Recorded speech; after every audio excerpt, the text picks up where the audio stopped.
તો નમસ્કાર મિત્રો, ગુજરાતી અપડેટ યુટ્યુબ ચેનલમાં આપ સૌનું હાર્દિક સ્વાગત છે। તો મિત્રો, સોશિયલ મીડિયા ઇન્ફ્લુએન્સર કીર્તિ પટેલ ફરી એકવાર અત્યારે વિવાદમાં આવી છે, કેમ કે મિત્રો ગિરનારની તળેટીમાં જે મહાશિવરાત્રિના દિવસે ભવ્ય મેળાનું આયોજન કરવામાં આવ્યું હતું, એમાં મિત્રો મૃગીકુંડમાં સાધુ સંતો દ્વારા એક શાહી સ્નાન કરવામાં આવે છે, જેમાં મિત્રો માત્ર સાધુ સંતોને સ્નાન કરવાની પરવાનગી હોય છે। એમાં મિત્રો કીર્તિ પટેલ પણ ત્યાં સ્નાન કરવા માટે ગઈ હતી, જેને લઈને અત્યારે સાધુ સંતોમાં ભારે રોષ જોવા મળી રહ્યો છે। એવામાં મિત્રો અત્યારે ઇન્દ્ર ભારતી બાપુનો પણ એક વિડીયો વાયરલ થઈ રહ્યો છે, જેમાં મિત્રો તેઓ જ્યારે કીર્તિ પટેલને આજે મૃગીકુંડમાં સ્નાન કરતા જોયા તો મિત્રો એ પણ એકદમ ચોંકી ગયા હતા, જેનો વિડીયો અત્યારે સોશિયલ મીડિયા પર વાયરલ થઈ રહ્યો છે। તો મિત્રો જ્યારથી કીર્તિ પટેલે મૃગીકુંડમાં સ્નાન કર્યું છે, ત્યારથી અત્યારે સાધુ સંતોમાં ભારે રોષ જોવા મળી રહ્યો છે।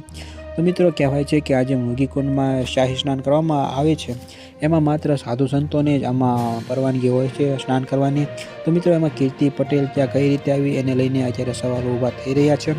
તો મિત્રો તમારું આ વિડીયો વિશે શું કહેવું છે એ તમે કોમેન્ટમાં જરૂરથી જણાવજો, અને આ વિડીયો જો તમને પસંદ આવ્યો હોય તો વિડીયોને એક લાઇક કરી દેજો, અને સાથે સાથે ચેનલને સબસ્ક્રાઈબ પણ જરૂરથી કરી દેજો।